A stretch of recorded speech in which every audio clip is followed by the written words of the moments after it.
I hate the most is when you don't want the ball. I hate it. You have permission to make a mistake. You have permission to lose. You have permission. And that's when we get big. Yeah, I'm a genius. Attack everyone and send everyone. I think we're forgetting the most important thing. We're forgetting about focusing just on ourselves.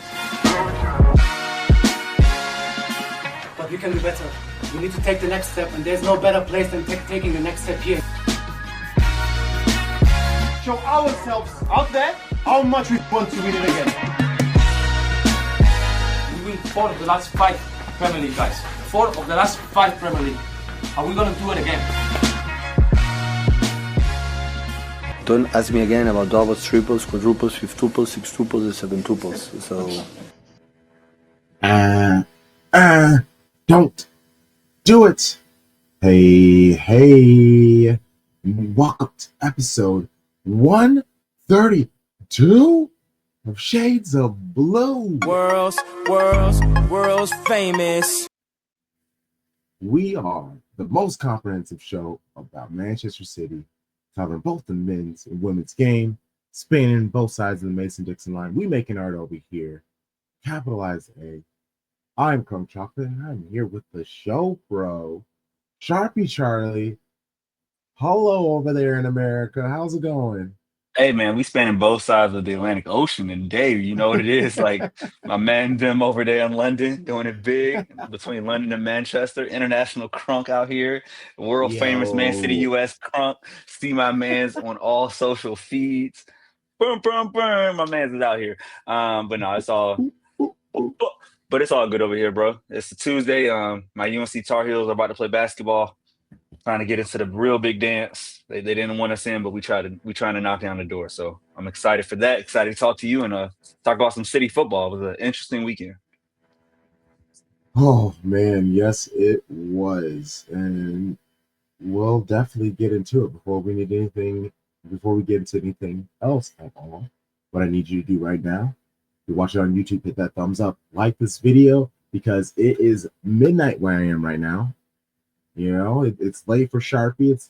It's what time is it? 8:10. Yep. Eastern time over there.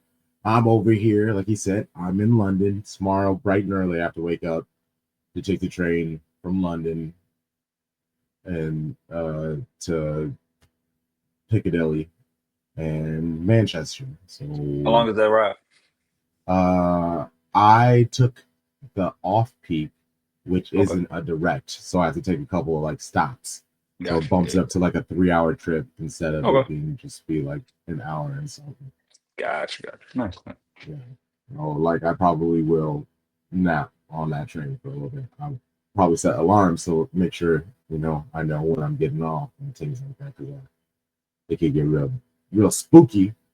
End up in Wales or something if I don't take the right exit. Stop. Hey, that'd be wild. Like, wait, accents totally switch up. Whoa. Completely. What are you even saying right now? Gaelic? I don't speak it. I don't know what you're doing, bro. Oh my gosh. So before we get thumbs up, YouTube, rate 5 stars on YouTube or podcasts. There we go. Any podcasting app, 5 stars, say some nice things. Comment. We appreciate you. Check out the Patreon.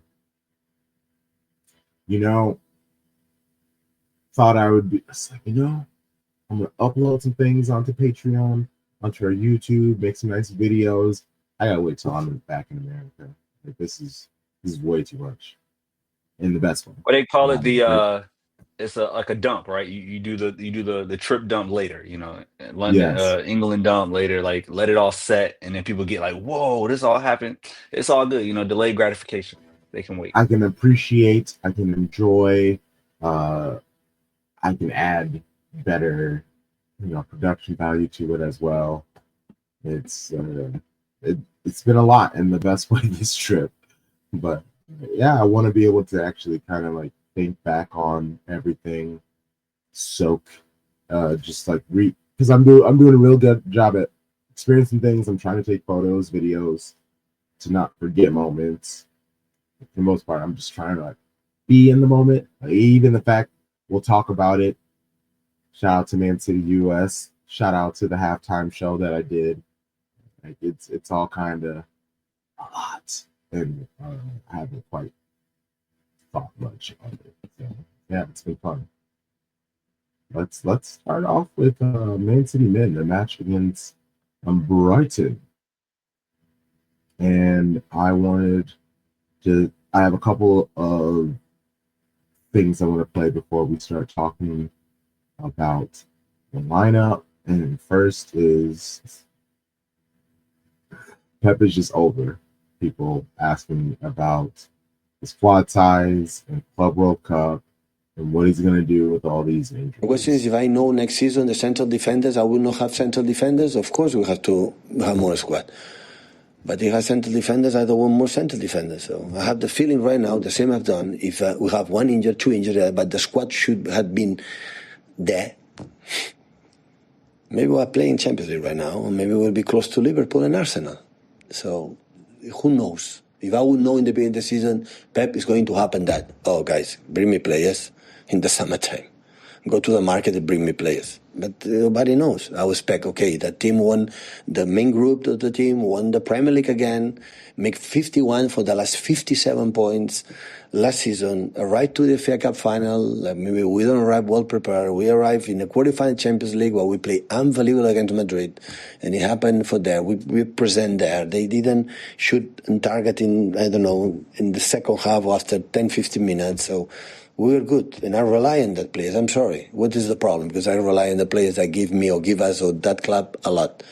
But I start to make players maybe are not there, or maybe are tired, or maybe injured, and many things. Okay, we should anticipate it. Yeah, maybe, but who knows that? Pep was talking so fast. He was annoyed. I love it because that's what you want. I know we still have him for a couple more seasons. We know he's brilliant. He's brought us all the success. He can stay as long as he wants, do whatever. But you want that passion out of him, right? You want him to still have that hunger and want to stand up and fight for his players. And I think with Pep, like he's trying to be in the moment, right? He said it before this match, like there are 9 finals left, like or 10, whatever. Like every match matters so much. So even though it's not going towards a trophy, it's going towards the primary goal, which every year is like make top 4, keep the Champions League streak going. I think we're at 15 years in a row, something ridiculous that no other club in England can, contest with, because when Liverpool fell off, they fell to like 8th. We have not seen Europa football. I do not know what it feels like to play on a Thursday night. That is like my favorite thing to say to other people. That's my banter. You all have that Thursday, Sunday. I don't understand how that works. Give me a Tuesday, give me a Wednesday. I'm gonna play on Saturday. Like, I don't know what that Thursday is. So like Pep's mindset is like, yo, okay, the past is the past. Like 2024 happened, the window didn't come, whatever. We're here. I got these players, like, let's stay here. And even last week, Pep was asked, hey, it's been a tough season. What would it be like to do Europa? Would that be okay? Is that something you'd want? And Pep was like, our players are going to take whatever they're in seriously, but I would not want to do Europa League. That's basically what he said. Pep don't know what Europa League is. We in the same boat, Pep. I don't know, you don't know, we don't know, okay? Nobody knows. And I don't want to find out. And I don't want to know what it feels like. No, I'm okay. Some things in life I don't need to experience. Good. And another episode, another annoying question from this clickbait journal is, I feel like me learning his name is just kind of feeding into the monster that they are. And that's a heavy word because I'm probably going to play it. And if someone's going to listen, they're like, oh, that's who this is. Let me tag them and be like, ha, ha, ha, this is what Crunk Doctor said of you. And start a new beef with someone else that I won't ever talk about because that's what y'all do. Y'all get me in trouble. But also, It's a fucking annoying ass question. I listen everything what the people say about me. Everything. So be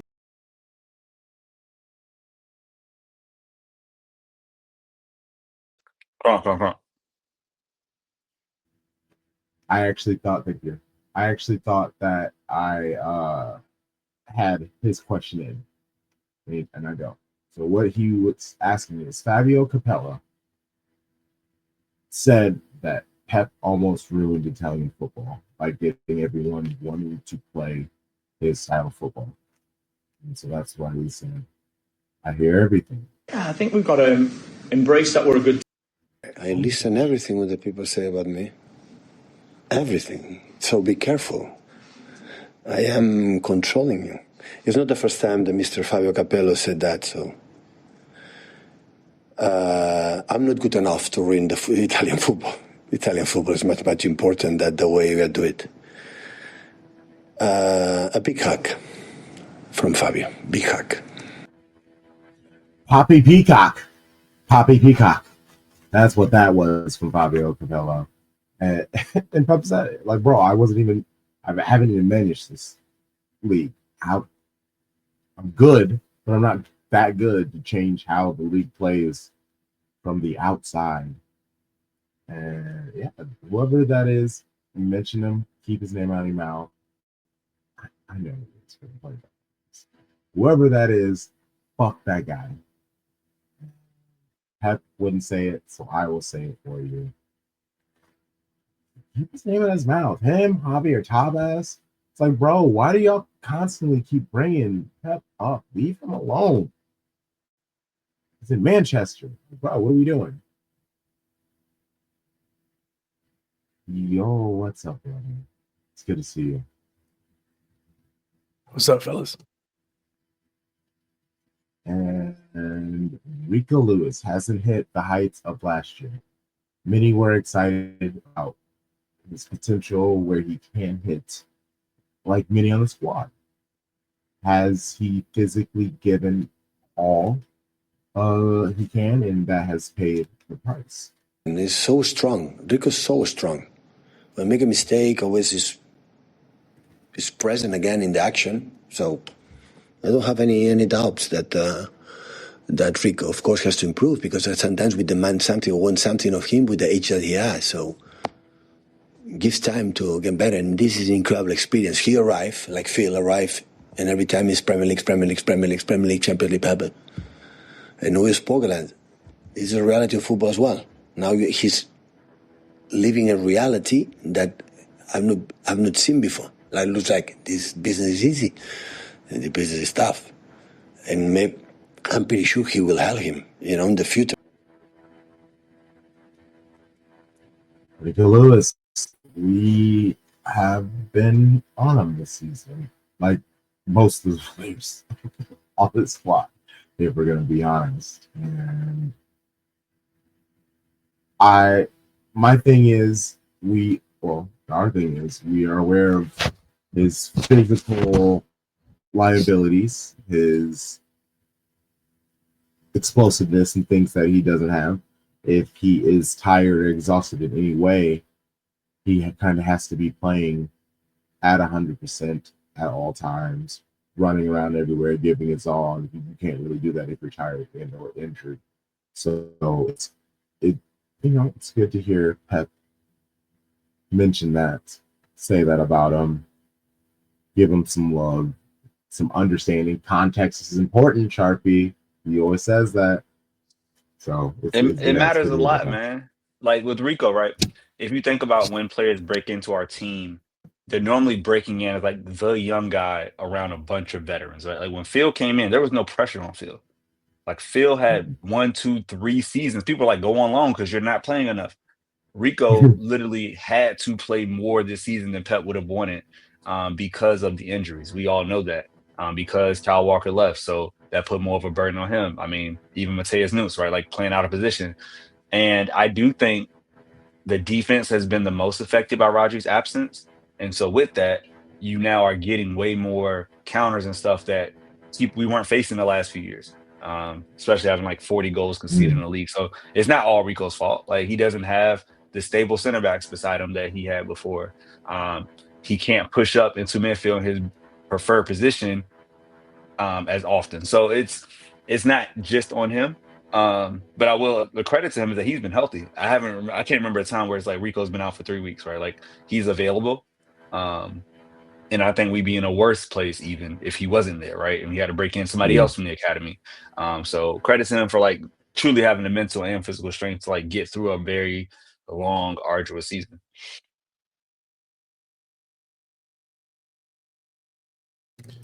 Yeah, I think to be fair to him, he's young. He's playing a lot early, which is not a typical Pep trait. We see it with a lot of other players at other clubs who players will play young, but that's not a Pep thing. So we haven't seen it a lot at City. So seeing him so early on got everyone excited, raised the expectations, kind of raised that bar for him. And then I think to your point about Kyle Walker leaving, a true legend in the discussion for best ever right back in the Premier League. Those are big shoes to fill. And fair or unfair to Kyle Walker, people were looking to kind of push him out a little bit. And so you needed a Rico Lewis to come in and step in and play well. And that's a lot of pressure, and probably was asking too much from him to be able to. It's asking too much for a lot of people to replace Kyle Walker, because Kyle Walker is a Premier League great. He's not just an average player. He's a Premier League great. And so it was always going to be tough for Rico. And unfortunately, he's being criticized, and his performances are being called into account. And I think that's fair to a certain extent, right? I don't think anyone is. I think there are players in our squad that get unfair or undue criticism. I don't know that I think that that's him. I think, there's something to be said for, hey, you got to be better. But, I don't think this was the plan all along. And the way things are shaken out probably haven't been in his best interest. So it's unfortunate. But, we'll see if he can kind of bounce back. Yeah. I mean, I'm asking this question. You've mentioned it before. I'm just doing this to be messy and, possibly flip it up. Who would you say is getting unfair criticism this season? Because you said there are people that you feel, and Rico isn't one of them. So, like, who's one of the person? That's easy. You want to go, Tarik? Yeah, no, sure. I'll go. I think Jeremy Doku is being unfairly targeted because people don't make the right runs in the box. He can be better on his crosses, yes, but I think he's absolutely being unfairly criticized.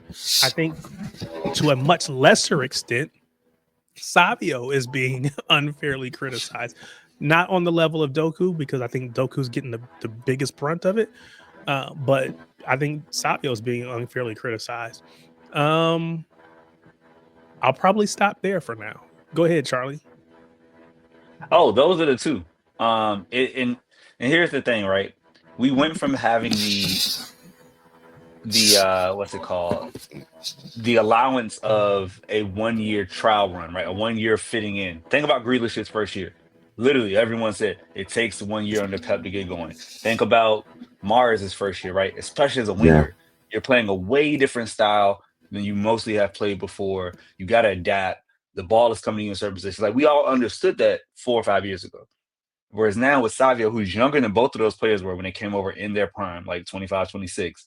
Now it's like, wait, first-year player, be great. It's like, hold on, guys. This man just came from Girona for 1 year and somewhere else with that. Like, he's just having his first year in Premier League.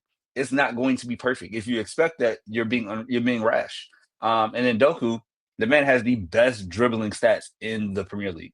Some of the best in the world in some categories. And yet people are complaining about an end product when, as we said, we know we don't have the runners in the midfield because they're old or not fast. So therefore, what do you want this man to do when you do beat somebody I can't just go backwards. I gotta put a ball in. Somebody's supposed to be there. And it's a shame that you can dribble past somebody 13 times in a match and the criticism's on you because nobody else is there when you went past them because they can't make the run or don't make the run for whatever reason. So I'm not gonna lie to you, man. Like we're shades of blue. Like we talk about these things. The Doku shit just feels racist. Like you can't tell me, and it comes from a lot of people who like support the club, but like are Grealish people. I'm like, bro, Grealish can't do anything that Doku can. There's nothing that he does that mimics the explosion, the ability to go 1v1, the creativity. Grealish is a system player. Daku's the star. And that system player, yes, it works when everything is working around you, when it's in perfect harmony. But if you were to substitute them in this Brighton match that we're going to talk about, oh my God, we would have generated nothing from the wing. He would have dribbled in, kicked it back, dribbled in, kicked it back. Like we know what it is. So I believe that like there are other things going on than just the football with Daku. And you know, it's very cyclical. Think about how Raheem Sterling, you see it all the flack in the world, even though he was producing, right? And so Daku will get to that level. It's only his second year. Again, only his second year. So you know, that's the plight of black players in England and black players in the world. Yeah. I think I won't say that it is purely just racist, but I think there's a degree of that. I think it's fair to say that we want to see more GNA, right? We kill, not you, I'll speak for myself, right? I'm one of the first to get on Grealish because I want to see more GNA out of him, right? So I think it's fair to say, hey, if you beat your man 13 times, we want to see some end product out of that. It's if I put it in basketball terms, I don't want to see you at the top of the key, you know, dribbling. It's a 24-second clock. I don't want to see you at the top of the key dribbling for the first 12 seconds, and then we're going to try to start our offense, right? I want to be able to see something productive out of it. But I don't think that it is all on Doku. I don't think that it is probably mostly on Doku. I think he has his place, and then there's things that we can continue to work on. Every player does, especially young players. But it is over the top, in my opinion, the criticism that he is getting. And regardless of what we say the reason is, I think it's just unfair. And I think we have to be better as a fan base. But, you know, I don't have no expectations, just being You honest. can't. It reminds me a lot of what happened in Vinny Jr.'s early years in Real Madrid when he was breaking into the team as a young kid, and everybody wanted him to like come in and you know be Ronaldo 2.0 right away and you know go crazy. But it's like I'm doing what I do well right now. The other skills come, and then what happens? Like he becomes second in Ballon d'Or. Like it just takes time. And you reuse the basketball analogy, which I love, of course. Shouts to the Heels. I can only get assists if you make the shot. So I can break my man down every single time and I can kick it out to wide open shooters. But if nobody's hitting that night, my assist numbers might be 3 when I gave you 12 open shots and y'all just were cold. Now, the goals part, of course, we want to see shots and you can talk about conversion rate and all that stuff. But from that position as a winger, when you have these wonderful goal scorers in the middle who are supposed to be there, Marmoush, Holland, Foden, KDB, Gundo, these people are supposed to help you finish. If they're not where they're supposed to be, or they like Bernardo, he missed that chance. And we'll talk like that was a clear chance that should have been a goal. And that changes the whole narrative when people take their chances, as they say. So it's hard, like you said. I would say like maybe 40-45% Daku's fault or blame or you know, whatever. But the majority, be it 55 to 60%, will go on the others not being where they're supposed to be and not converting those chances.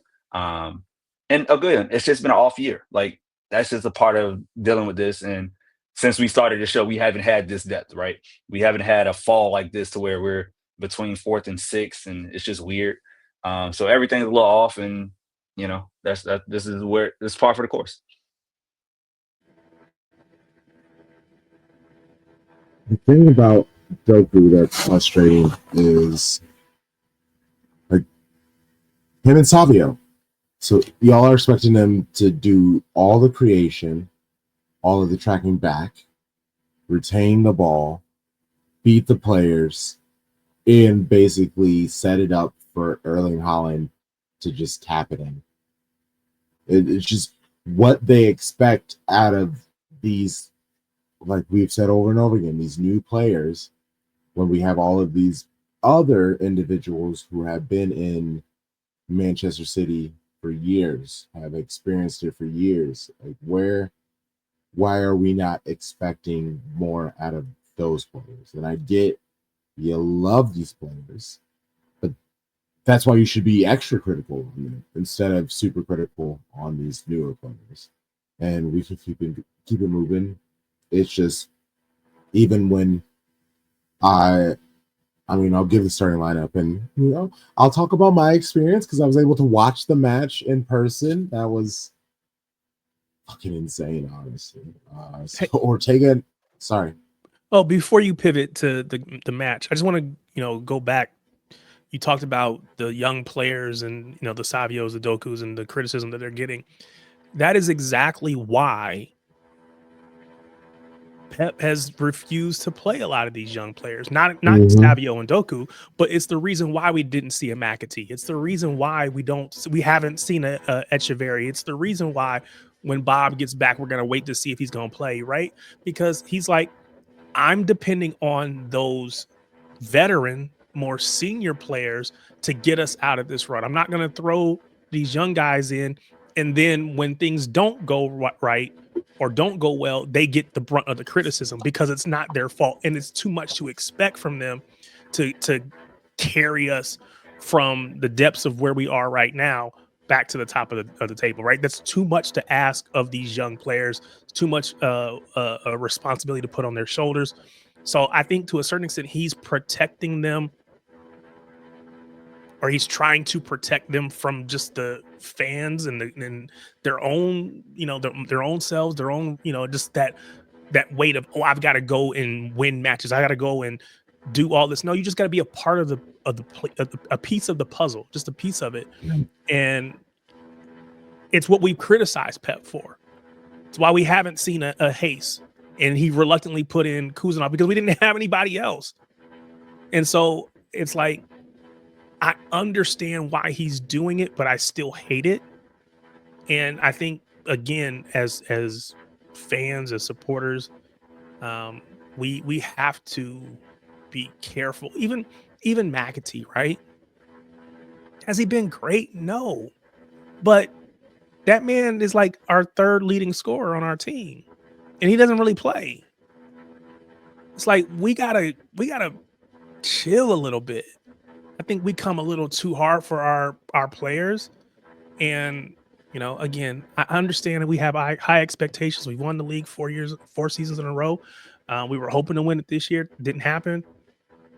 We just got to, let that go, come back next year, but don't kill everybody in the process. And then we struggle. We can't turn this one season into 2 bad seasons and it becomes a run of bad seasons. We got to be able to just let this one go and bounce back. I love it. Starting at 11 for City was Ortega, Bardial, Diaz, Kuzanov, which admittedly he didn't have a good match, but again, new, young. What do you expect from Mads? Rico Lewis as a right back. Midfield trio was Gundo, Gonzalez, and Mamouche. The Spice Brothers, Doku and Savinho, were on the wings, and Haaland up front. I'm not gonna lie. Well, actually, I'm gonna start here. I beat my homie down on FIFA 25.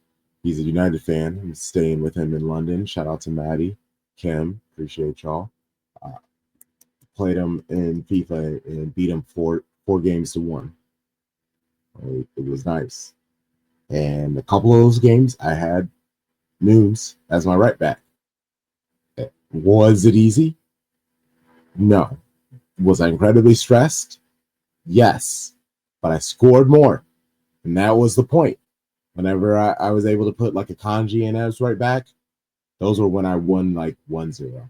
There was like a 2-1 match, a 2-0 match that I won too. it fucking FC25 being like, helping me realize, be like, yeah, all right, Pep, I fucking get it. I get it. Lineup was what it was. I was running around so much with Van City US. Shout out to Nick. I'm gonna get myself in trouble. I'm gonna see him in the morning. So it's like, I don't want to put this out. And he's like, I wanted to make sure the camera guy, because the camera guy, it's the camera guy. So it's like, what do you see? Jamie and Nick. Most dope people. Hanging out with them, roaming around Manchester City, doing the interview, checking out some stuff, doing side quests, basically. That what it felt like. They're just fun individuals where, just kind of felt like I was hanging out with people, and also it's a really nice camera.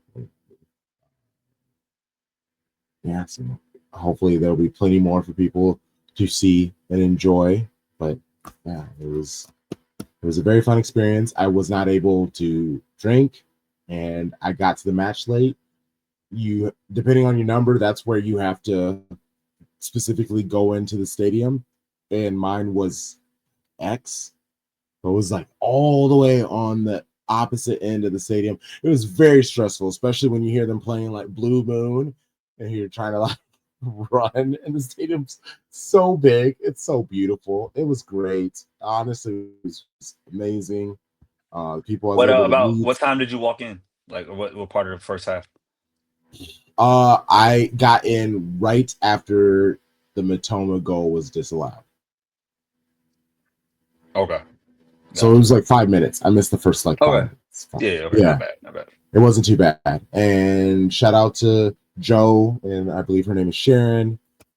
The people that I sat around, they have been in those seats at Main Road for 30 years. Joe had her kids there, and they were super welcome.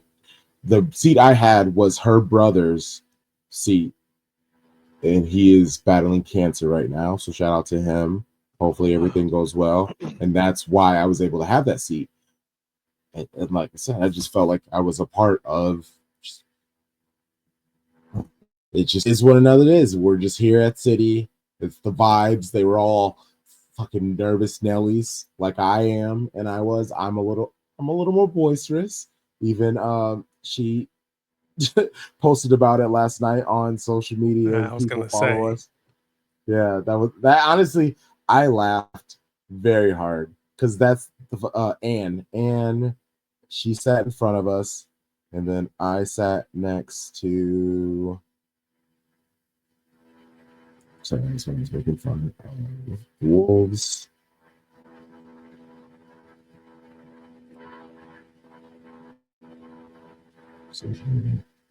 Yeah, yep, Joe. Just wanted to make sure because it's also Joe Sargent, so I want to make sure I was mixing them up. Joe and her brother. Yeah, it was great. She said I was good chat, nice guy, very loud, which is accurate. She's like, it's very accurate. That's Crunk. Yeah, it's awesome. I almost responded and was just like, "That's probably the perfect definition, perfect summarization of who he is." Good chat, nice guy, very loud. Like, yeah, the name you don't have Crunk. You're not Calm Chocolate, okay? Right. It's like it's that way for a reason. No, this is not control. This is fire, like up and down the pitch. All right, it's Crunk out here. I love that. But Show Bros, how did y'all feel about the lineup? Doing the watch along, me and Tom talked. The only surprise, quote unquote, I had was no Foden. Even that wasn't a surprise because he's not in form. So I figured playing Marmoush Holland to get more of that attacking threat, that pace on the pitch against Brighton, where you might have more openings, made sense. And there's going to be a millennial beside Nico, right? Is it going to be Gundo? Is it going to be Bernardo? Is it going to be Kova? One of those three is playing. I don't expect Kevin De Bruyne to start anymore. I've left that back in 2024, so that doesn't surprise me at all. And the back line was what it was. I mean, there's always a shout to say and you kind of make the FIFA reference, that Nunes is a better option at right back or different option at right back. But again, it could go either way. So I was happy with the lineup overall. How about you, Terry? Yeah, I'm with you. Actually, hold on. Sorry, Terry. Oh, go ahead. I want to play this clip, Pep, about Phil Foden, because this is post-match, but he was asked about why Phil Foden hadn't started, and I mean, he kind of addressed it, but he's just talking about overall a grander problem. Squad. Absolutely not. Listen, all the managers around the world, they make one right decision. When they selection 11, is because they believe, being right or being wrong, with that team you're going to win the game. I never found a manager, never ever, that select 11 players and think he's going to lose. So I try. And when we win, we are right. And when we don't win, that's maybe it could be better. But we don't know. So I try to be honest. I need speed at front. I need, of course, some stability in the middle with Gundo's intelligence and the physicality from Nico, because I saw many times Brighton, the physicality with Mitoma, with the people up front, with the midfield players, how good they are, and they were really well, the guys up front. So Terry, go ahead. What are your thoughts on the lineup, man? No, I mean, I pretty much expected pretty much what we got. Like you said, Foden hasn't been great, so not seeing him in the starting lineup wasn't a shock. As long as you got Marmoush in there, right? Really, it's exactly what I would have expected. Maybe you could say Gundo versus Kovacic or something like that, but I was perfectly good with the lineup. Like you said, the biggest, I don't know, what if or change or whatever would have been Rico on the right, just because I do think that Nunes is more physical. He's contributed with a lot of, well, not a lot. He's contributed with some assists this season. So that would have been something that I could see happening. But all in all, man, it's not a lineup that I look at and I'm like, oh, I can't believe he did that, or disappointed with. It is what it is. So I think we had enough on the pitch to win it. And that's what he's saying right in that clip. You put out 11 that you think can win. And you don't always win, but he tried to set them up to win, and we had chances. We'll talk about it. So I think all in all, man, I can't be mad at that lineup. Yeah, And and probably we'll see something similar to it the rest of the way. we should, especially with a week off in between matches, right? Like, there's no you can keep consistency. You don't have to rotate as much when you get 4 or 5 days off between matches. But going into that first goal, right, early on in the match, 10th, 11th minute, I believe it's Marmoush, right, that drove into the box, got fouled, got the penalty. First thoughts, Terry, when you saw that happen, and were you concerned that they were going to wave it off, or were you like, that's a clear pin? No, I thought it was a pretty clear pin. To be honest, even going back before that, though, the Matoma goal that we kind of skipped over a little bit, I could have seen that one potentially being a goal. I know the keeper had 2 hands on it, but I almost expected them to let it in. I think they were looking for ways to let it in, and unfortunately they couldn't, or fortunately for us they couldn't. But when Marmoush got fouled, I thought that was a penalty. What did you think?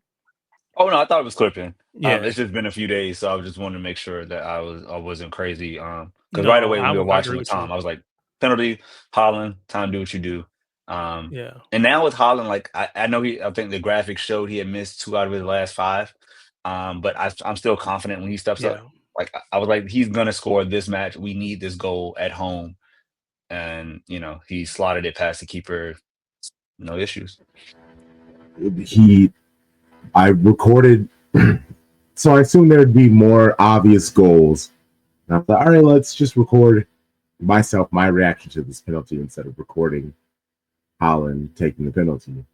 That was not a good decision. Because the second goal, the Marmoush goal, that kind of came out of nowhere. Well, I was very excited and I did want to record it. This is what happens when you this is your first match. You don't know the vibe. You don't know when you're supposed to record. There was definitely a guy in front of me who just anytime there was a goal scoring opportunity, he just pulled his phone up and started recording. And there's a lot of conversations, and he was full mank. I heard him talk. And there are a lot of conversations about when non-Manx show up to the stadium, how they react, how they handle things, if they record a lot. I'm just saying. I was going to ask you, did you feel any pressure or any kind of, I guess, judgment because, you had your camera out or your phone? I would say only no, just because there were multiple people there who were pulling it up way more than I was. It helped chatting with Joe about how I became a City fan, and I asked her what stadium she loves, but on an away day, what stadium is decent? And she's like, nah, bro, it's all Etihad. So I think the fact that I was sitting with such nice people who have kind of been around each other for such, I was around true Manx, not some of those ones who just kind of like low key hate everybody who's not an Englishman. Or honestly, I was gonna say our English woman, but I shout out. I kicked it with Alex and Joe Sargent. They're amazing on social media, and like they made sure I had a great time. Very protective of me. Honestly, everybody that I've met up and hung out with here, they have all gone, I feel, above and beyond to make sure that my experience is as positive and not negative, or how like because I really was worried about someone hearing me talk and then it's like fucking course, blah, blah, blah, blah, blah. But none of that happened. It's nothing but love. I don't want to go too far down. I know we started talking about the match and in the goals and stuff, but everything that I've when I'm on with LB or whoever it is on social media, you hear a lot of tourists, but they're not including us in that. We're fans, we're supporters, they don't look at us as tourists. Tourists are the people who just show up, who have no affinity to the club, and I just need something to do. I'm in Manchester, I need something to do. I'm gonna go. I don't really care if if Manchester City wins or if they loses. I just want, it's the event, right? That's not us. I'm gonna go eventually, and it's gonna be an event for me, but it's about the club. It's about my love for the club, and you can see that through the things that we do. So I think it's fair to kind of be nervous about that, just because you do hear it so much on social media.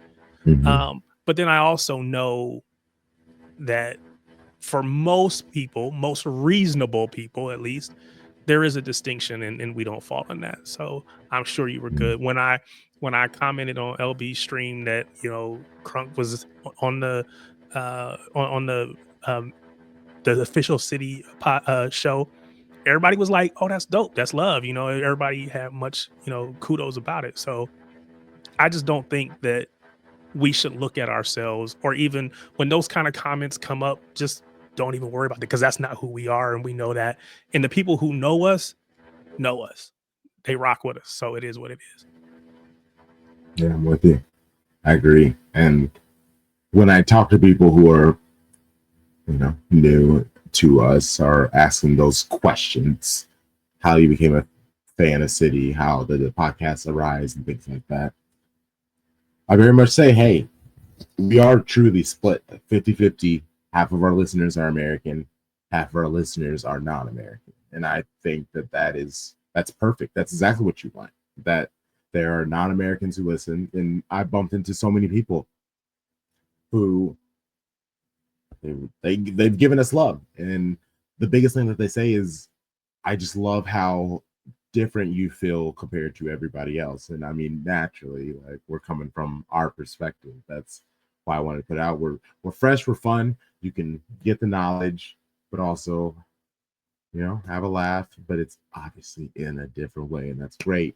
And the way that we make people feel when we bring them on, like, the vibes are nice.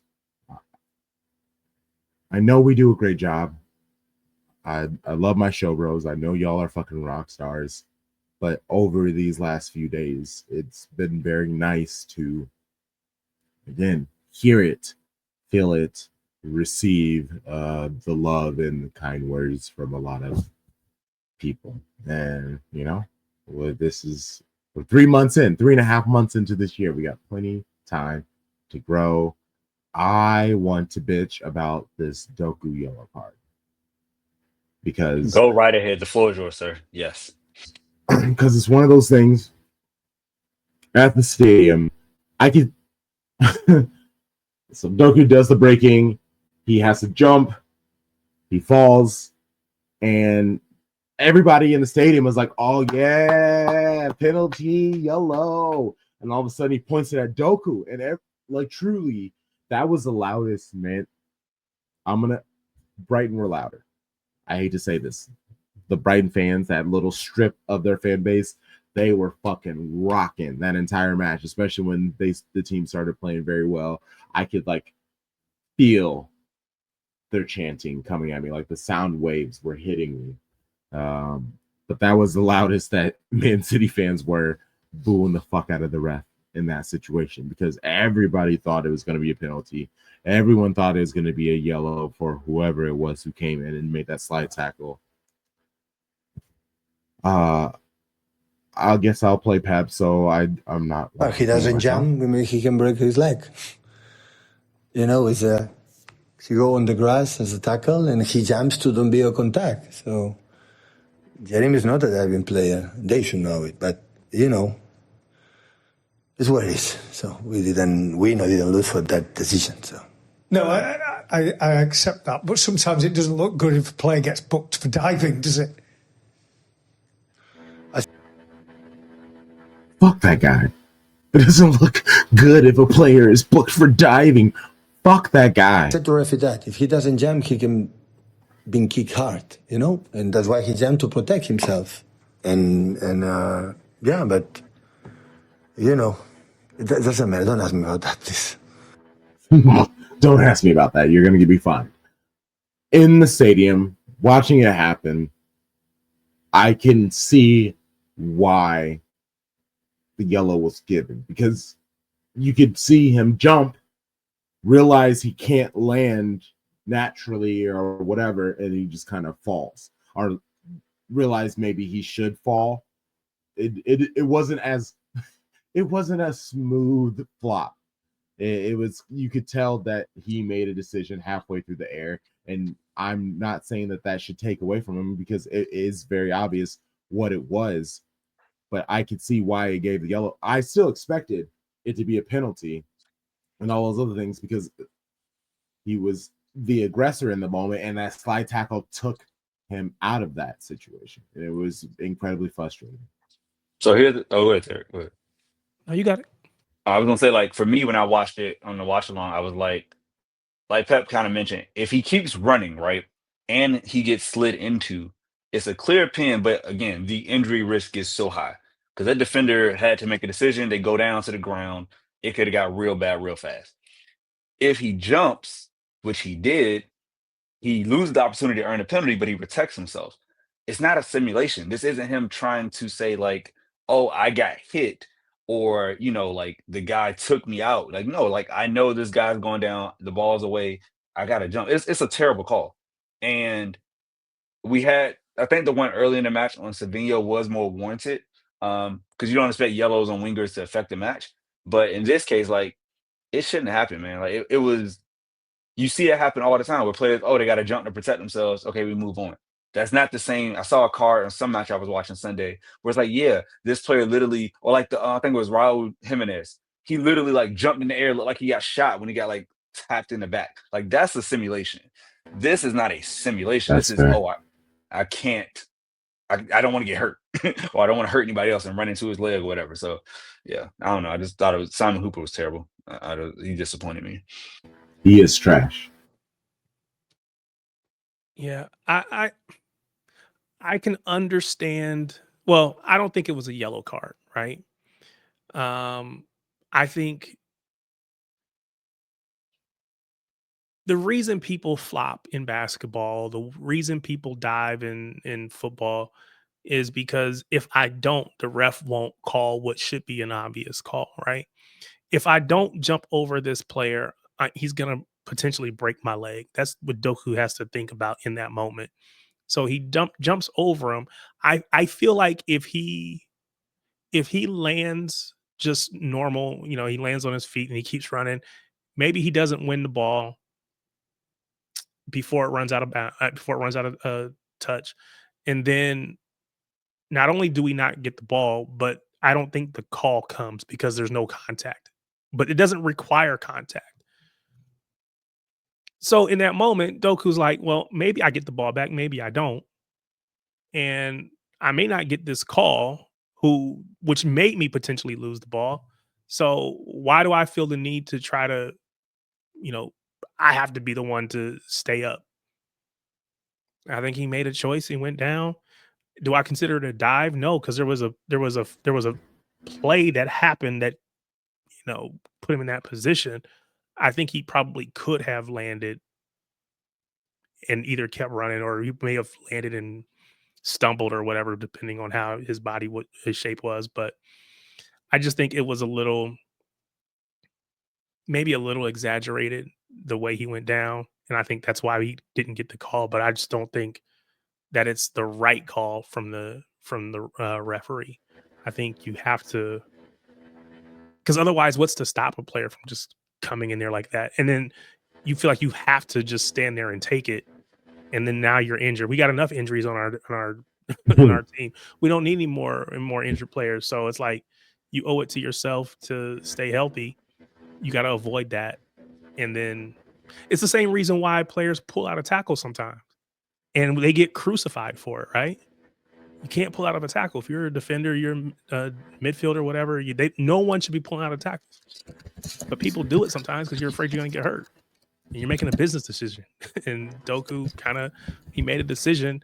I just wish he would have tried to stick the landing and see what happens. But it is what it is. I think it was, like I said, I think it was a bad call.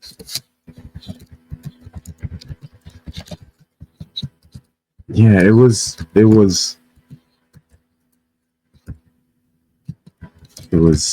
unfortunate because you could kind of tell that Brighton were reeling at that moment, but the ref, with their inconsistent viewing of the match, let's call it that, just like vague politicians speak, he gave calls on both sides. I think the calls maybe for City kind of annoyed us a little bit more. And also, what happened to like home field advantage? Is that like not a thing anymore? I don't know. It's just very frustrating that. I know home field advantage is also kind of based off of the fan base and the crowd, and I did admit that Brighton did their thing, and I don't want to take away from City players or City fans. And Pep has even said it. The players need to give us more to celebrate, to be boastful about. And they did. I was just stressful. I was yelling at the fucking ref. I was yelling at all the bullshit. I personally didn't feel excited enough to chant. I mean, when Come On City happened, I would do it. But usually you start that chant and then 5 seconds later, the ball's gone, and now you have Brighton running at us, hitting a long ball. So it's like, how can you cheer Come On City when you're about to piss yourself? you're fucking stressed. Like it's tough. Now going to this stadium, I get it. I get how it is. And the whole typical City thing is expecting the worst. But now that the team hasn't been shit, we really can't expect the worst. I don't know. It was wild. It was a wild experience. I know we jumped to the yellow card. Can we go back to the other goals? That free kick was so good.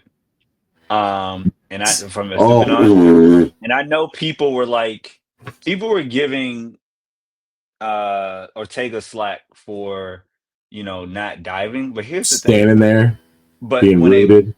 But here's the thing: when you're rooted, it's different if it like goes kind of midway in between like post and center. Okay, yeah, you just got wrong, then it's right there. But if a ball goes upper 90 or it hits the post, keepers don't get there. Like, you're not going to get to the post. Like, unless you're like Timo Courtois or, Donnarumma, like, it's really hard to get that far out anyway. So it looks way worse, in my opinion, than it actually was. Like, it was just a really perfect free kick. Like, and I think maybe because it was Purvis that did it, like, it's not like the guy you think is going to hit it. But like, if Bruno hits that, if Odegaard hits it, I'm like, damn, credit to them. It was just a wonderful free kick. And I know, like, me and Tom were just like, damn, that was good. All right, let's go get another goal, because I was stuck too. Like, it is what it is. Like, great kick to him. Credit to Brighton. Yeah, I think his first motion was to go left. And so when the ball comes back, he's already going the wrong direction. So at that point, there's no point in diving. If he was moving right and the ball was coming right, he probably would have tried to dive for it. But you're going the wrong way. You get wrong footed. It's just like, all right, it is what it is. Again, I think we are going to need another keeper if Ederson goes, which I think is going to happen. I don't think Ortega is a number one, not for City.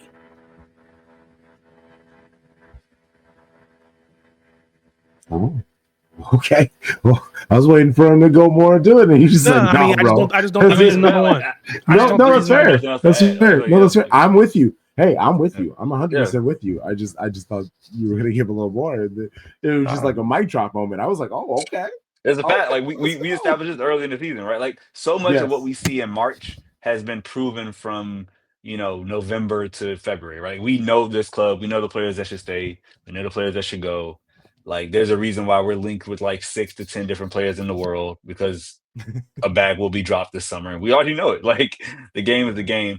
But yeah, I think like the next thing was Marmoush's goal, which was, how was that in the stadium front? Like, from what you remember? Oh man, the Marmoush goal. That was exciting. Everybody is really crazy about him and Q's. People really want to protect Q's with everything that they have in them. But Marmoush, everybody knows that he's gonna be a fucking monster. I feel like he did very good. I saw his energy was up. The pitch is much the pitch is wide and it's big and everything, but everything's bigger than it feels. Man, the Etihad is what, like 56,000 people. It felt like so many people. Like, my brain, I was like, I can't even imagine the Bernabeu because it has 100. It's just like, I could not imagine. That's just so many people. Yeah, so that was kind of really amazing. With the Man City games that we've gone to, we've been able to see the height and the size of the players, so that didn't kind of overwhelm me or surprise me. But it was, Marmoush is a star, man, and I don't like it. It feels like something's missing, and I was hoping that maybe seeing him live on top of via television, you'd be able to figure it out. But no, it just, there's just something missing, and I don't quite know what it is. It's just like another level of intensity from him, but he's close. He's super close to being like, because I think he could be exactly what Haaland needs. Haaland needs some like techie dude next to him, because there's something missing with Haaland that I'm not sure he's ever going to be able to get, because his focus is bagging goals. I think Marmoush could be that guy. But I will say this though, Erling Haaland's what, 24 now? Yeah. Like, he set the bar so high for himself that what you just said it's an understandable statement. And I fully, like, if you think about him 3 years ago at 21 when he came to City, he's gotten better, right? So imagine him in like 2 more seasons with Pep, like these last 2 years where Pep can keep grooming him, because I think his apex is a Lewandowski, where you do become, you may not be Harry Kane where you're spraying passes all around, but your close control. We have the variable finishing. We have the positioning in the box. Like, all that gets better as you get older and you play more and more football. So like, and with Marmoush, he's still learning the side. I think this is what his 10th match or maybe his 7th Premier League match or whatever. Like it's still early days. It's almost like when Hulu came and you thought about how he looked in September and August, and then how he looked once we got to March, April, May. Right? It just familiarity is a thing that we aren't used to. Where it's like, oh wait, important people came in January, and now we need them in a run in. Literally, it's never happened. Right? So it's a growing pains. Like my principal son is literally growing and it hurts and he's crying. Like we're going through growing pains. And that's kind of some real stuff.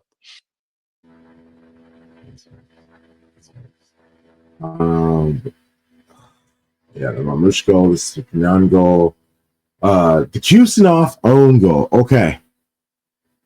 So I did the halftime show. Amazing experience. Being able to go in the space. It's a tight little space. You make the most of it. That was really cool. The view from that studio was amazing. It was really fun being able to pick Howie's brain. There was a situation near the end of the first half where both center backs kind of let the ball go, and it ended up being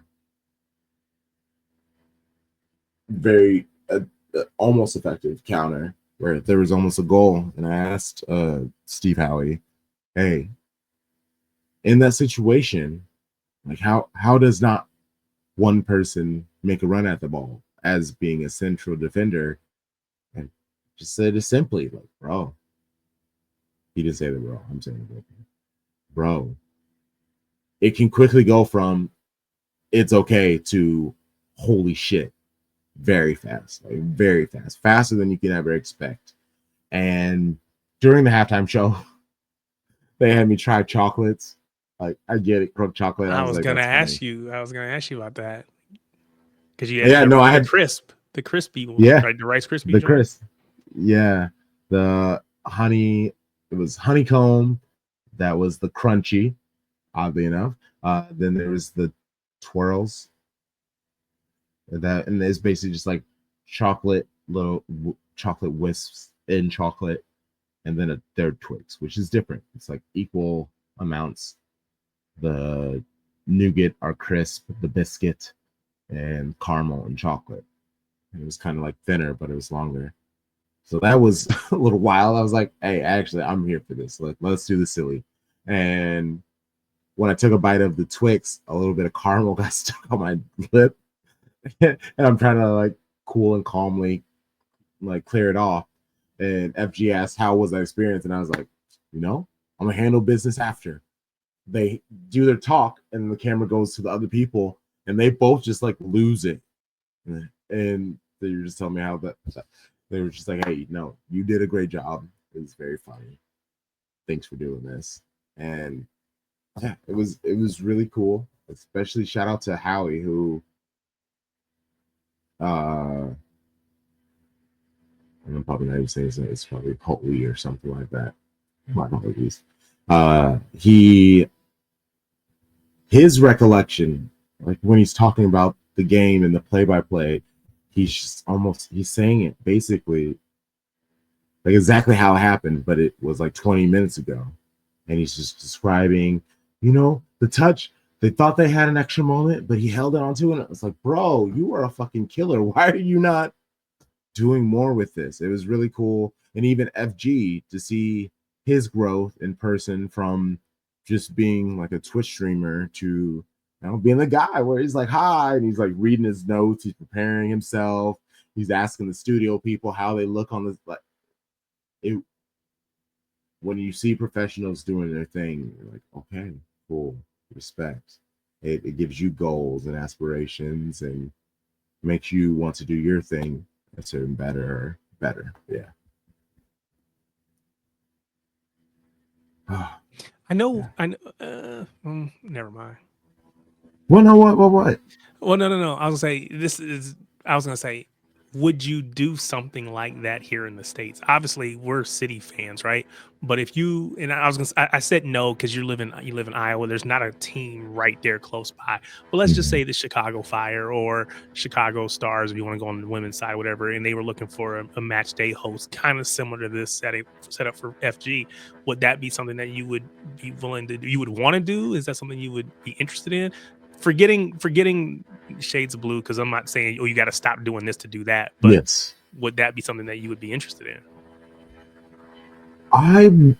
Especially after doing that match day, I would really enjoy being in more football culture.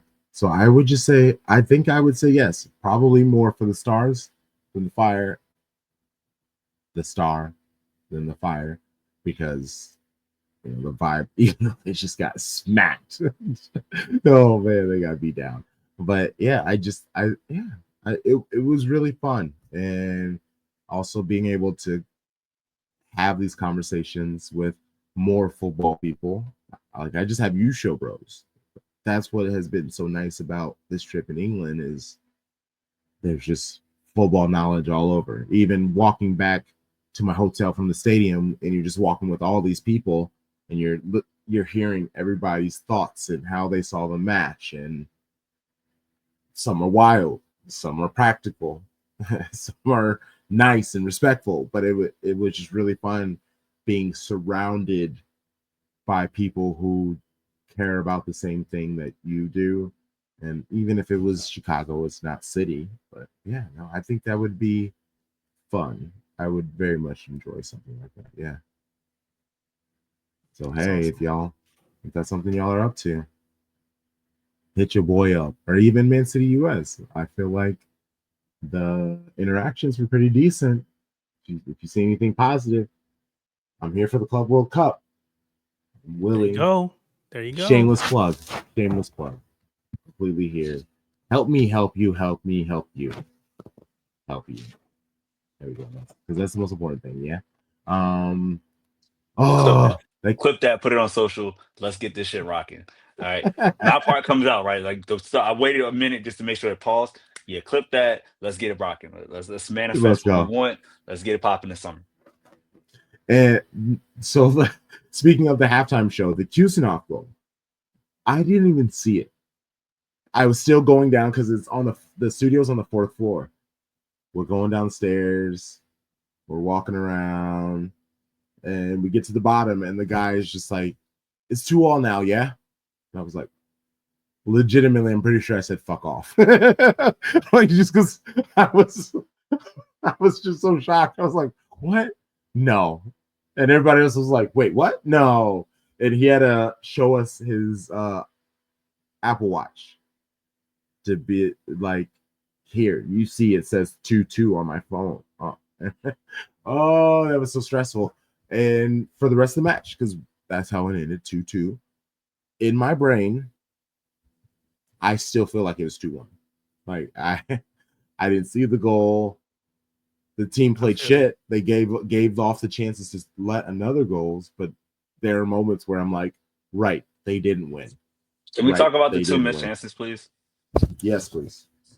Because both of them were like, I don't know whose was a worse miss, but between Savinho having the classic, I am a left-footed player cutting in, I am coming to the angle, let me put the ball on target, and missing the whole frame, to I am 6'2" Nico Gonzalez, I get this beautiful ball laid up for me, all I gotta do is head it in, and I miss the target.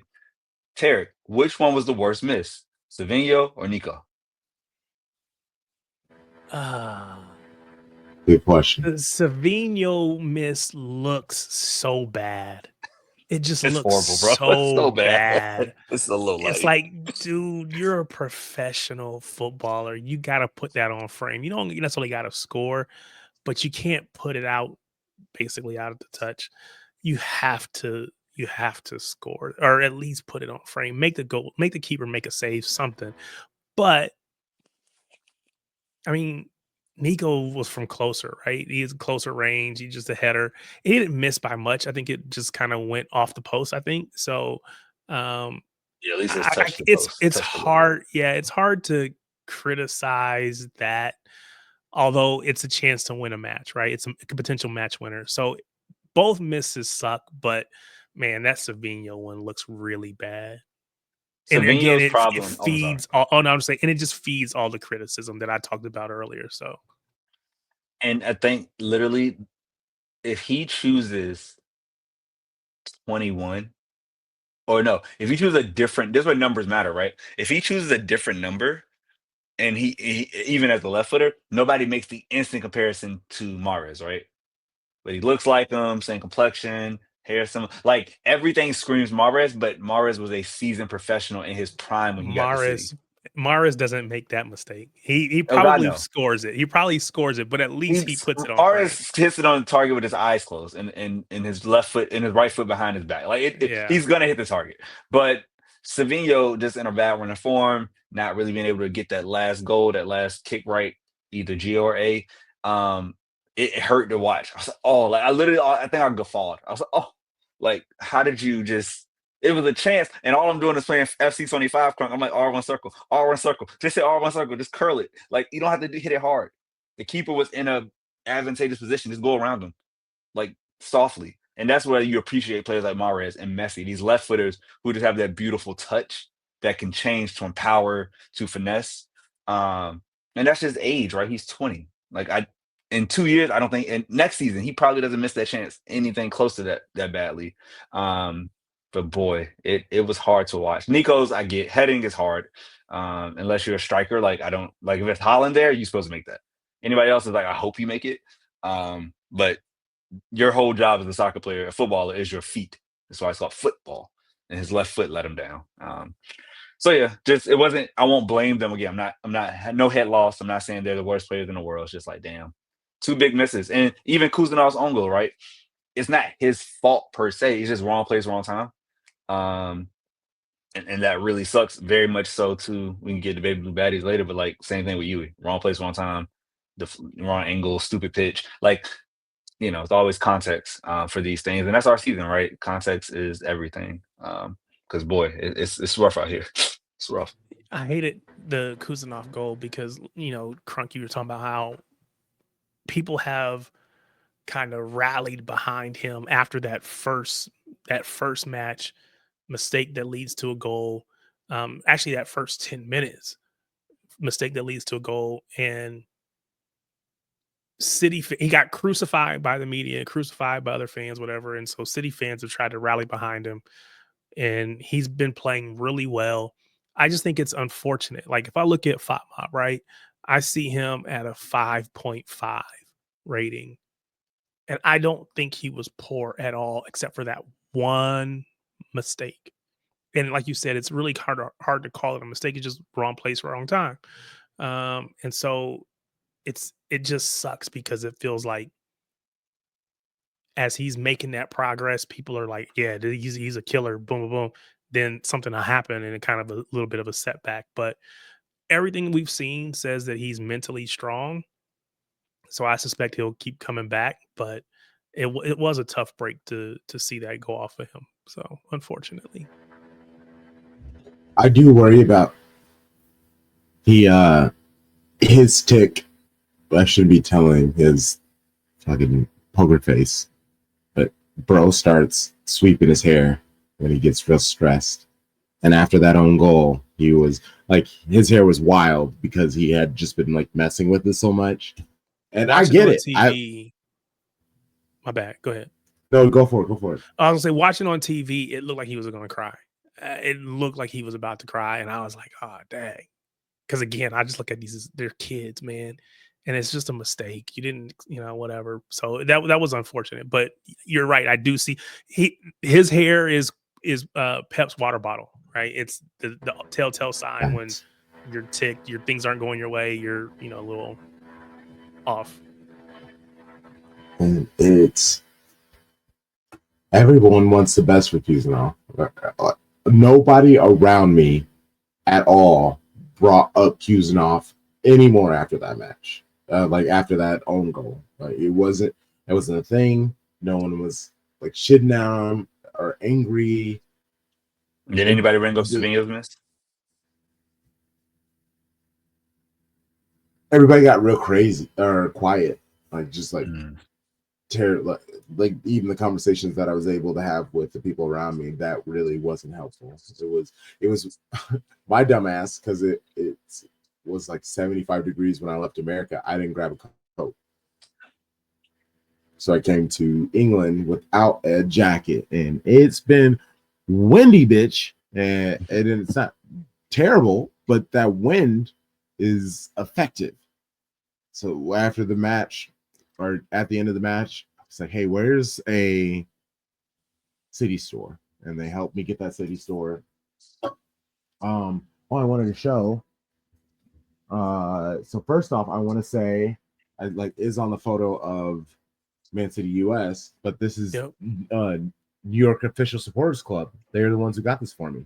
Oh, that's Oh, dope. that's so dope. Shouts to the homie. Yeah. So shout out to the homies at New York Supporters Club. And then I went and checked out the classic store, football store, shirt store, and the Man City US. They got me a couple of shirts. So Ooh. Sweet. Old Crest, very nice, of course. Ooh, Zabaleta, yeah, Pablo. Yes, sir. So that's what I'm wearing tomorrow for the UWCO match. And what a classic! And you know, feed the fucking goat. Sean, the goat. Yeah. Man, so that's some heat right over there, a bro. weekend, I got 3 new kits. Yeah, that's fire. And Look at you, bro. Went to the store and got a sweater, zip up sweater to keep myself warm, and Important. This really nice polo, like it's like a sweater polo, jumper polo. So my Man City bag, my fits have been upgraded. I'm good for some time. You got enough room in your suitcase to take it back. I do not, so I'm gonna have to figure that out. You're gonna be wearing you're gonna be layered up on the plane. Got like 5 shirts on, so you ain't gotta pack them. Just get through security and then let it off. I'm so stressed. Yeah, I already had it very much stuffed and everything was rolled in the first place. I'm gonna have to elevate and hit another level with this. I'm super excited though, because I'm gonna get these fits off. I gotta do some social media posts. I already got in my brain and things, and I was like, maybe I should do them here. We'll see. Maybe we'll see. I don't know. It's just a lot. Anything else from this match? I hated that sub of Bernardo first. Yes. I wanted Foden to come on first. If you're gonna make the sub for Savinho, bring on the younger player who's a better shooter, because we needed a goal. That's the only thing I got from it. I mean, but it is what it is. Like, a draw was better than a loss, and a loss would have really sucked. But thankfully, Chelsea really sucks too. Sucks more than us. So we actually gained a point on Chelsea. Thank you, Arsenal. So yeah. What do you think of KDB coming on in the 86th minute? Like, what can he do in fucking 7 minutes, bro? I think he can do what he did. Like, that free kick opportunity was beautiful. Like, that free kick was perfect. It just hit Gundogan's back. Like, we had runners in the box. I think they were onside. Like, that's gonna get on target. Gundogan was just wrong place, wrong time. But I think that's why Tuck brought him on, right? Like, hey, we not have this chance where he can get a ball where nobody else can put it. It just, didn't work out. But I'm not mad at. Like, I think that's his role now. He's a super sub. I don't want to see him before the 65th minute. Like, if I don't have to. How'd you feel about him, Tarik? Yeah, I mean, I think it's one of those things where it's a little late, but we know he's clutch, right? He just needs his one moment. So yeah, I'll take 5 minutes, 6 minutes more than nothing. But yeah, why not bring him on at 70?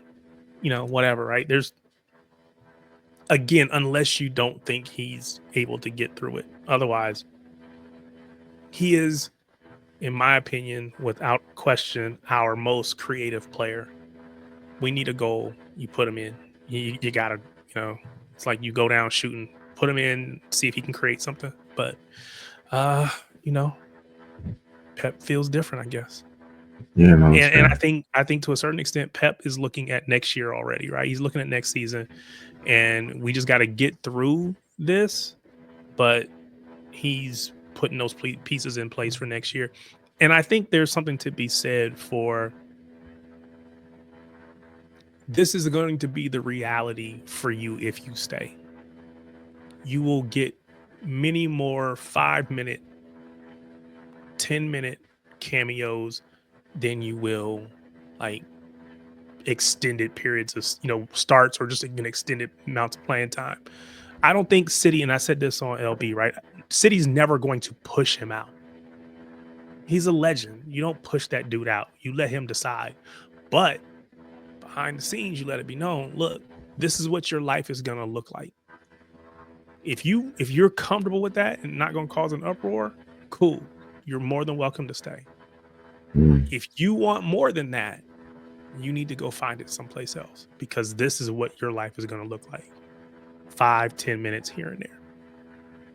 Crunk, you were on it earlier about the money. Like, Crunk, you said, like, hey, like that the wages got to change, and that rumor came out that like he was offered a 1-year contract or something in the talks of like in the 200s range, where we know he makes over 300, 350, whatever. Like, that matters, right? The wage structure and playing time go together.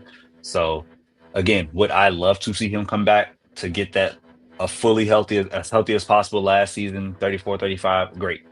And if he doesn't come back and he wants, greener pastures or warmer weather, whatever, he's done everything for the club. So, whatever makes him happy, man. Whatever makes him happy. That's all we want. We just want everybody to be happy and for our club to win a fucking game. Oh my gosh. Okay. Let's move to the baby blue baddies, because it's gone. Went very, very long talking about that men's match, which is very frustrating. Well, me talking about my experience, so it is what it is. And honestly, I didn't even really delve deep into it, so that's why you'll have to check out our YouTube and our Patreon, because that's when I can actually give my thoughts on, especially the pre-match things that we did and we went around and saw. It was very fun. But baby blue baddies, Man City women. Oh, okay. I was running around with Man City US when this match happened. So shout out to Sharpie, Tom, holding things down for the women's match. I watched highlights. So that was all I was able to see, but the details of the match, I definitely I missed. I was just able to check the scoreboard, mob, and saw that it was Chelsea 2, City 1. But I got a couple of clips about spin the block dude, Nick Cushing. He was asked in the first place, bro, why are you even here? I think I came out of New York in October. Since then, I've been having some real positive conversations with leadership here at CFG, and I've been here a very long time, so my relationships with the leadership are, I'm really close with people here. So I was having conversations over the time about staying involved with the group and taking up a new role, a coaching role. I want to be on the grass coaching, and early in the week this opportunity came up, and it's a really good challenge for me. And I'd like to hear that. It's the definition of spinning the block. I know them. We had a familiarity. We had a relationship for years. And I'm just out, talking to them, trying to see, what can I get into? And it's like, hey, this came about. And I was like, bet, I'm here. Like, this literally is why I call him a spin the block dude. That's all they did. They're like, hey, the guy's vibes aren't right, whatever. We need him to go. Can you come through for us? I got you. I love you, girl. I love you, CFG. I got him. Like, that's all this is. And nothing he did, like Crunk, I saw more of it than you did. Nothing he did was bad. It looked like, but if you told me Gareth Taylor was managing, I would have been like, oh, okay, cool. Like, this is clearly about not the X's and the O's. This is more like vibes, because we played the same way. Like there was nothing dramatic change. Literally same formation, same lineup. The team picked itself, and we outplayed Chelsea. Like that's the biggest thing. Like it was not like, oh, Chelsea ran us down and we were just fighting. Once the second half hit, I was like, oh, and Alba went crazy with that goal. I was like, no, we're going to win this match. Like we should have walked away either with a win or at the very least it goes to extra time or whatever. Like that we literally I was like, oh, I have hope for the rest of the month until we found out what happened to Bunny and Alba. But no, like watching that, like I was very inspired because y'all know me, I was down on it. I didn't think we were gonna do well. I think Chelsea was gonna run over us. It looked like it early after Maya Ramirez's early goal. She had a really bad flop 1v1. She should have put up 2-0. And we fought back. Like after halftime, we came out hard. They went against the run of play a couple times. Lauren James didn't do much crazy. Like it was just like, oh, okay, like we can go toe to toe with them, even without our best center back and our best winger, you know, and Hemp and Greenwood. So I was proud of the baby blue baddies. It just Yui, that ball, that fucking pitch. That pitch is the worst thing. It's the most disrespectful thing I've ever seen for a women's match. Like in my time, it's a final. You're playing at Pride Park, where everybody plays clearly in the neighborhood because they're literally playing on mud in the corners. They're kicking out of dirt. And then I was watching other matches like, wait, these other matches are pure grass. Oh, I'm not crazy. This looks crazy. Like it looks so bad. And it affected the game. The ball was bouncing and bobbling and it wasn't smooth. Like they deserve better. And I think Viv spoke out. And somebody else spoke out too about it. I think Cushing even said something like it was a horrible demonstration for what the FA and what the Subway Cup does for women. Not a good look. I saw the comments about the pitch. Wasn't able to watch the match itself. Where did they play it? You said Pride Park, but where is that? That's where Leyton Orient plays. So that's the same place we play. Like they do championship football there. I think they have other people that use it. But yeah, it's not like it's a stadium that has a lot of wear and tear. And out of all the stadiums in England, I can't believe they chose that one. It was sad. Feel like they'd have to be something better. And again, I get that Wembley was being used, I think, the next day. The next day, yeah. But like Craven Cottage, you go down to, you know, wherever, what's the name? Where Brentford plays, the G-Tech. You go to South London. Like we were talking about London places before with Crunk before we got on. Like London has so many football stadiums that are in better shape. Yes. And it shouldn't be a variable in the match. You shouldn't be like, oh, the pitch. This is going to play a part in a final. This isn't us in an FA Cup match going down 2 divisions. This is a final of a competition with a trophy on the line. And they had both sides got to use the same pitch, right? Like, so it's terrible that it happened. And you could literally see on that decisive on goal, like this ball skidded up and it caught her foot. If that's a ball that's on a flat surface, it's rolling and she literally kicks it out. But because it bounces right angle, you know, it goes in and that's unfortunate. But man, like we can go toe to toe. We're healthy. We can go toe to toe with them. Like they don't when we're healthy. Yeah. And when we're healthy. Next season. Oh my god. And even staying with the bad pitch. If people watch Real Madrid versus Arsenal today in the UWCL first leg, that pitch was waterlogged. I want to say it was Leopold's of Real Madrid who came off because she went to make a pass, but kicked through a bunch of water and took up a bunch of ground, and she went down. Like she injured her knee because of just the grounds and how terrible it was. They just got to do better. You can't say this is the Champions League and then they're playing on like League One level pitches. Like it's not okay. It's not great. And City lost the match. They played great. It was Chelsea 2, City 1. Ramirez goal in the 8th minute Fujita scored in the 64th minute. Hasegawa with the own goal. It was very painful to watch. City played very good. I would love to have tactics, but or not tactics, but stats. But good old Fop Mob, when it comes to non-league matches, they seem to not necessarily care. But yeah, Man City women, they definitely had tons of chances. They were doing very well against Chelsea in the match, and I just want let me. But here we go. Sofa score. Man City had 4 more shots than they did. They had 4 more corner kicks than they did. More passes, the same amount of tackles, 5 free kicks as opposed to Chelsea's 0. So the chances were there. It just weren't efficient enough, and that's tough. That's difficult, and it very much worries me as we talk about the UWCL match in the morning tomorrow, Wednesday. Noah Aoba Fujino, she's been overworking her right ankle. That's basically why she needs a rest.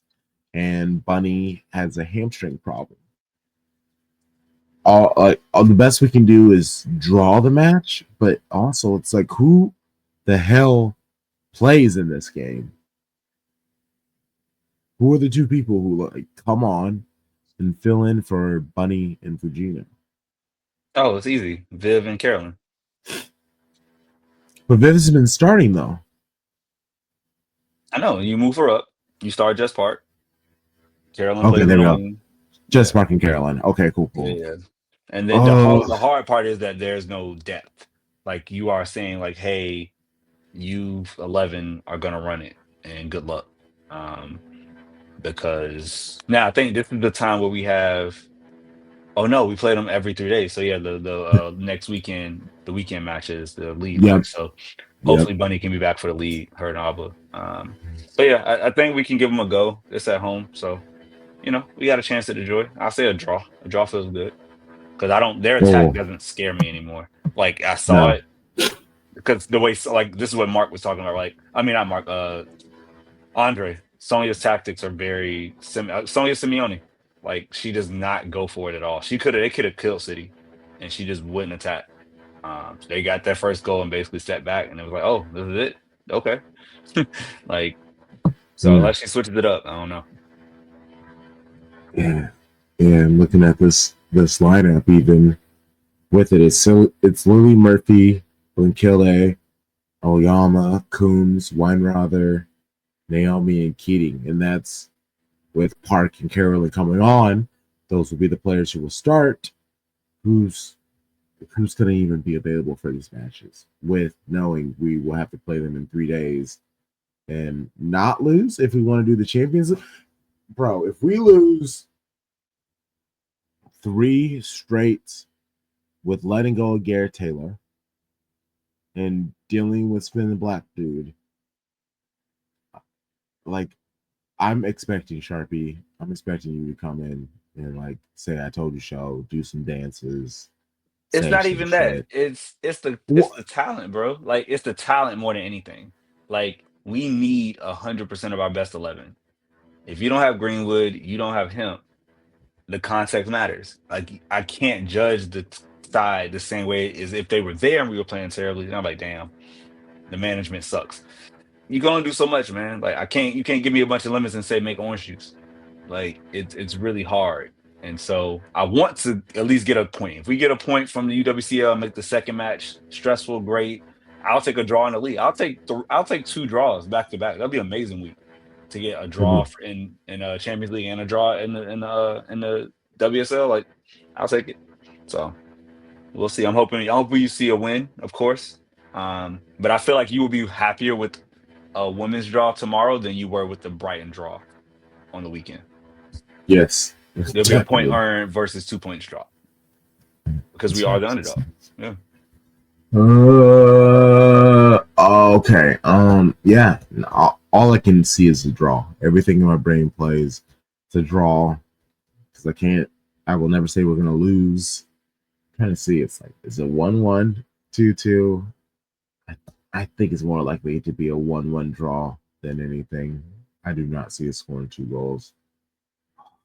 This match is gonna be so stressful. It's gonna be so stressful. Tarik, how are you thinking this match is gonna go? This UWCL Lake 1. Like I said, I haven't really paid attention this season. Yeah, that's fair. To be honest with you. But my concern, even to Sharpie's point about it's the talent. I know, well, my opinion, you all who have been playing much more closer attention this season can tell me if I'm wrong, but it feels like if everybody's healthy, they just have the better squad. So it's just hard to compete with that. It's And real, they man. continue to strengthen. So I mean, it's just hard to compete with that if we have to increase our quality and the depth of our team. We just have to. So, they're bringing in Naomi Girma, right? Mid-season. What are we doing, man? She's probably best center back in the world, and they just go from strength to strength. And right, wrong, or indifferent, we're losing players. So it's just tough, man. Tough to compete. We're the underdogs. So underdogs, you want to make it feisty. You want to nick a draw, nick a point, smash and grab. That's so crazy because it's so not who we are on the men's side. But that's who Chelsea are, and they're even more dominant than us as men. They've won 6 straight or 5. They've got to be 6 straight WSL. Like, they are the standard. They are the evil empire on the women's side. It's just reverse roles. We're the Arsenal of the men. Like, that's who we are on this side of things. Oh, we're the Arsenal. Oh, fuck. I know. You got a big money, man. It's time to drop some bags this summer. That if you want to compete, go invest. We have the bread. Go spend it. Go buy the talent and make some things happen. And some uh-ohs and some uh-ohs from Cushing.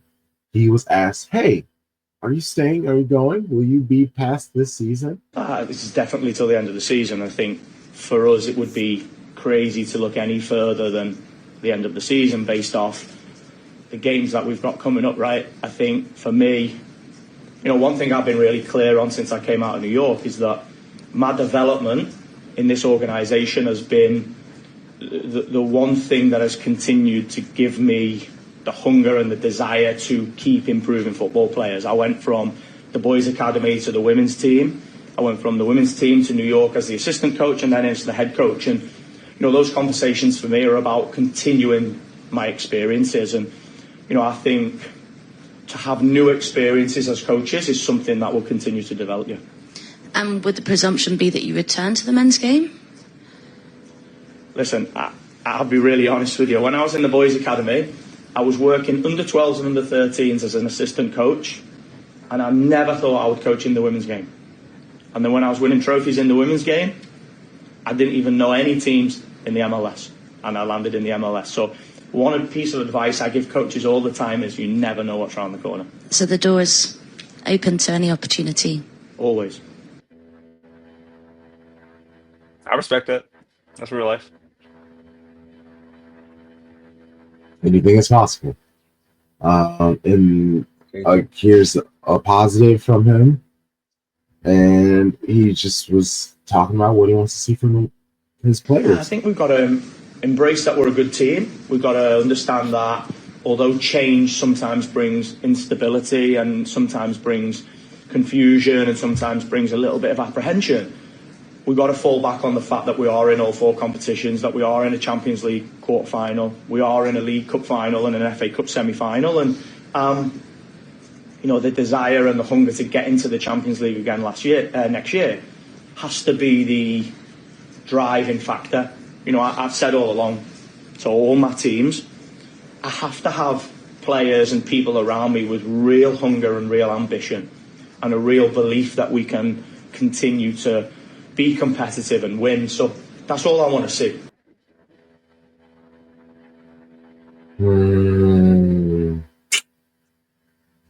Yeah, and that I'm here for it. That's great. And here's the final bit. He came into the first half of this interview very confident. And I was like, bro, he is very confident. And apparently, was felt by the journalists in the space. I think as coaches, we want to create our teams and we want to prepare our teams to go against the best. And the next 4 games are the ultimate challenge for our group. So we've got to embrace it and attack it. Is that advice for the press conference or for the games? I'm joking. Attack the press conference was definitely advice. If you were to lift the trophy on Saturday, where would... Yeah. He definitely was a little less like boisterous and confident after that, but it was nice to see. But yeah, back-to-back games finishes. The match tomorrow is one thing, but there's the one this weekend. How are we going about that and score predictions?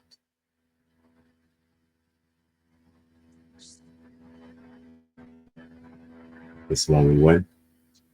Say that again, Crunk. I'm sorry, it was a little. Oh no, you're fine. This match this weekend. Like, is this the match we win? No, do we finally figure? No, we don't beat them. We don't beat them. I think we get a draw. The draw for me is the best case scenario. Without Bunny, like this weekend's hard. Like with Bunny's not there, I don't think we have a chance to win. If Bunny plays, then I think we could do it because she just takes up so much. So I'm gonna say best case scenario, being optimistic, we get 2 draws this week, and we still have hope for both competitions. That's me being extremely optimistic.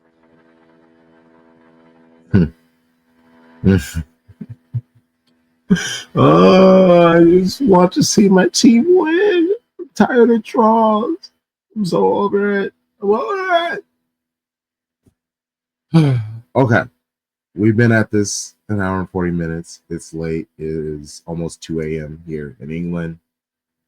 Shock and awe and applause. And wait, next week, y'all haven't done anything to impress us anyway. Too bad. Show Bros, Sharpie, I'll start with you. Let people know where they can find you and the things that you do. At Sharpie Charlie everywhere. What about you, Tarik? At Tarik Peterson. The only places that I care about you finding me. So I don't know about everywhere, but if you go there, it should work. Hey. At Shades of Blue and W. At Shades of Blue and W. If we are on our social media app, and you can find us at Shades of Blue and W. And you know the vibes. Shady gang, shady gang, shady gang. Come on, Sid.